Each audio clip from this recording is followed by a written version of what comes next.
So today I'm going to talk for a bit about something that's been on my mind for a while, and that is the concept of luck. And more specifically, luck within being online and your presence online. So to start off with, I looked up the definition of luck because it's kind of an abstract thing. And luck is defined as success or failure brought by chance rather than one's own actions.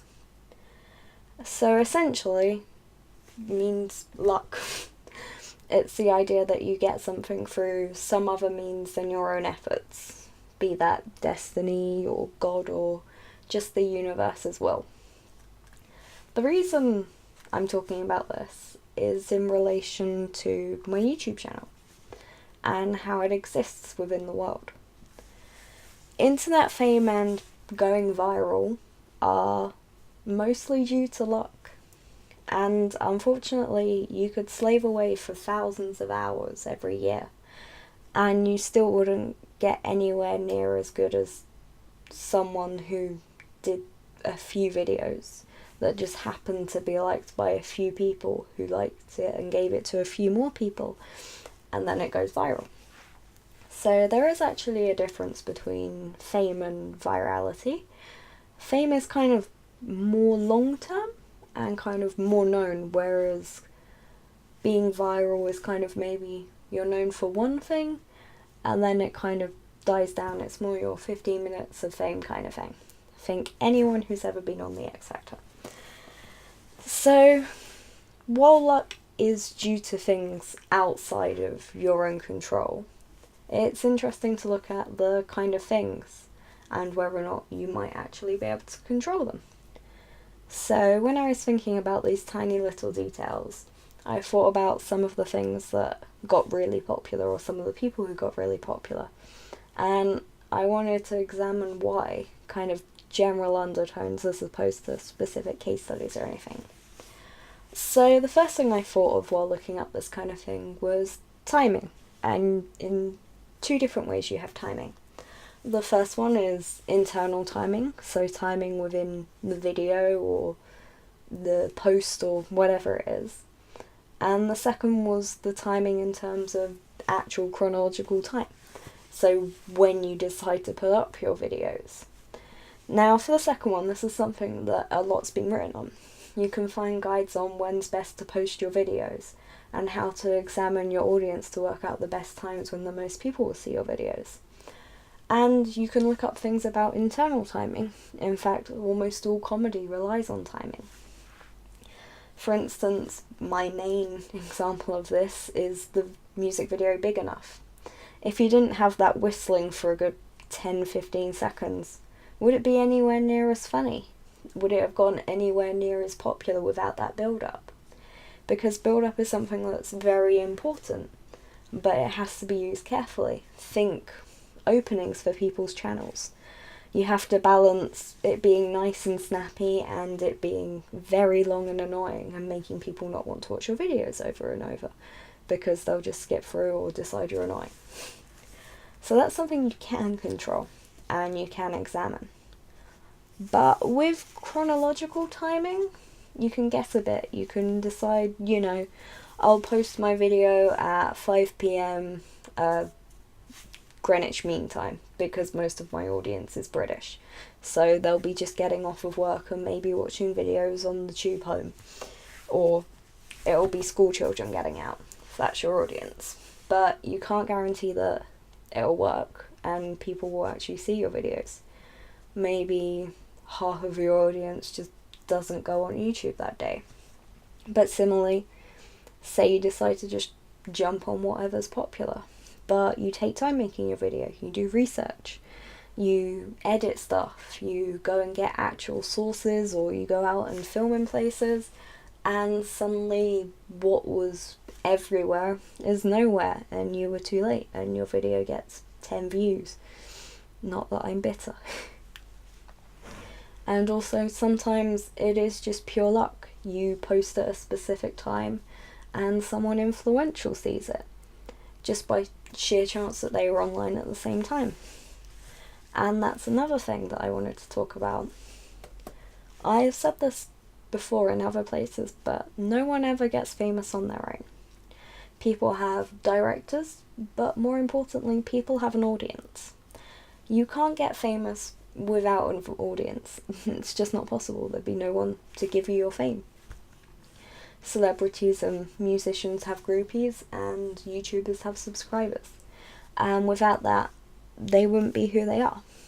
I mean, PewDiePie wouldn't be PewDiePie if he didn't have insane amounts of subscribers. And that's what kind of separates me from that kind of person. I don't have this influence. And in fact, that's what people call us, influencers. So, in terms of audience, it's not just the man on the street who only has a YouTube channel so they can watch music videos that are rated over 18. It's also other famous people. And pretty much everyone is aware of the power these people have. Just a retweet or a shout out and suddenly you're inundated with a small little pinch of their fame, like fairy dust. And this in a way is luck. It might be that just that day they happen to see your video, or that day they just so happen to like what you've posted. So, say if they'd caught one of your videos a few days earlier, but it wasn't the kind of video they liked. Suddenly that brief glimpse into a world of fame is gone. And then there's something even more lucky. That's just kind of a general luck thing, and that's how you were born, your genetics. Where you were born.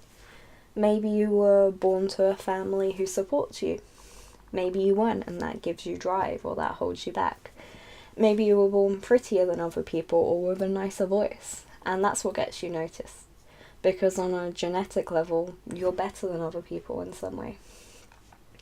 And even insofar as having talent, maybe you've never sung before in your life, but you decide to give it a go, and everyone loves you. Or it turns out you're just naturally funny. Or maybe you're really good at editing videos. Sometimes people are just better than other people. And it's an unfortunate reality. But that doesn't mean that other people have no chance at all. At the end of the day, you can still work hard. And to try and be a bit more positive, you still have a chance. But now I'm going to go back to something a bit more depressing. So, there's something people have, and it's not genetic, it's not luck. It's something that's dubbed something like the wow factor, or the X factor, or pizzazz. And it's something that you just can't work out what it is about someone, but you like them, or there's something they do and you like it. And it's this kind of charisma or aura, and that just makes them stand out. And for some people, that's why they are what they are. If they didn't have that, would they be as popular? But is that something that they've learned? Is it something they have? Is it innate? Would we ever know? Are we looking in at something that we can't possibly understand? People say that having talent isn't real. It's just seeing all of the end game of work you've never seen them put in. But I disagree with that just a bit.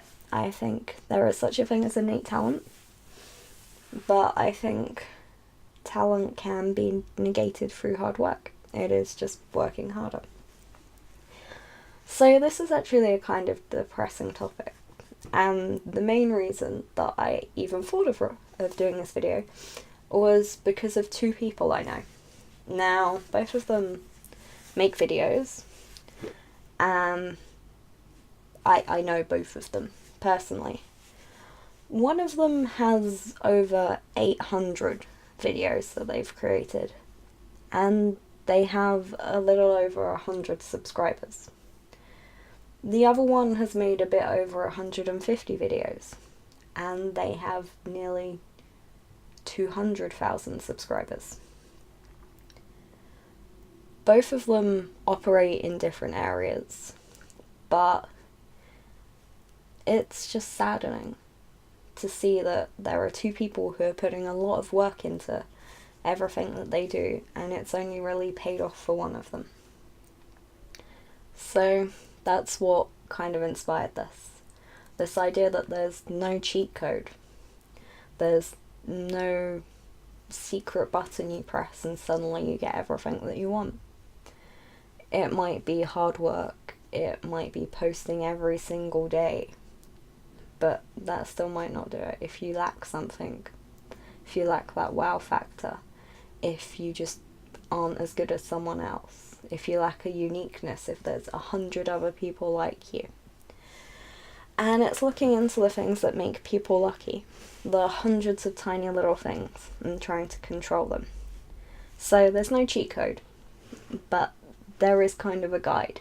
Now it's not 100%, nothing is, and it may or may not work. It's just things that I've personally noticed. So there's something that people tend to look down on, and that's clickbait. It's seen as a low blow tactic and something that's kind of frowned upon and you shouldn't do it. But it's effective. If people use clickbait, they're appealing to other people's natural sense of curiosity. This is something I could probably make an entire video in on itself. But essentially, by appealing to that, people are going to click on your videos. I mean, who hasn't been tempted by some shitey little ad at the side of your web browser that's got some weird image, and apparently if you click on it, all of your dreams and your, skincare will be amazing. It's just temptation, and that's something human beings give into. Another thing is just obvious stuff, like regularly posting, something I am atrocious at. Because if you're not producing content, then you're missing out on all of these little chances, all of these pieces of luck to get noticed. If you're not producing content, then there's nothing for your audience to see. And your audience isn't just people who follow you. It's people who just exist on the internet and might chance by your channel, or might just find one of your videos by accident. And it's that can stop you from doing well. If you don't have content, and they find your channel and you only have 5 videos and you've been around for years, they might not think you're worth it because you don't post much. So why would they bother subscribing to you? They're not likely to ever get an update. Sorry.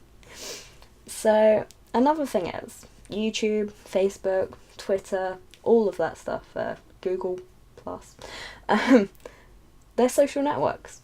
You have to be social. You can produce the worst content in the world and still maybe get a few hundred subscribers or whatever just by being social.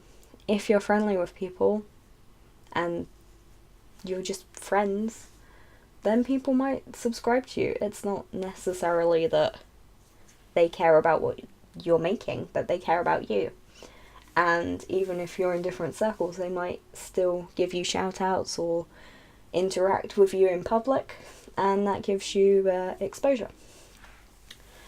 And so you can't be an island online. No one wants to visit a deserted island that has nothing to offer.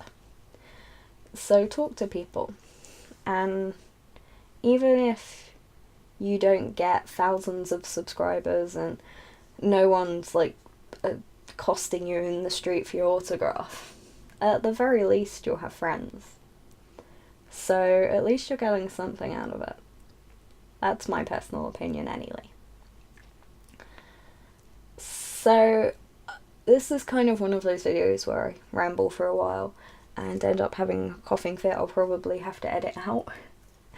But they're my favourite kind of thing to make. I liked writing essays as a child because I was a tiny little nerd. And this is kind of a video essay. And because I'm a colossal nerd, I go out and I do research and I look up numbers and stuff that I can use as proof. And then I just write down some post-it notes and I talk. And this is all very improvised. And that's why I stutter a lot and I kind of suck. But I chose this kind of style because it's what suits me best.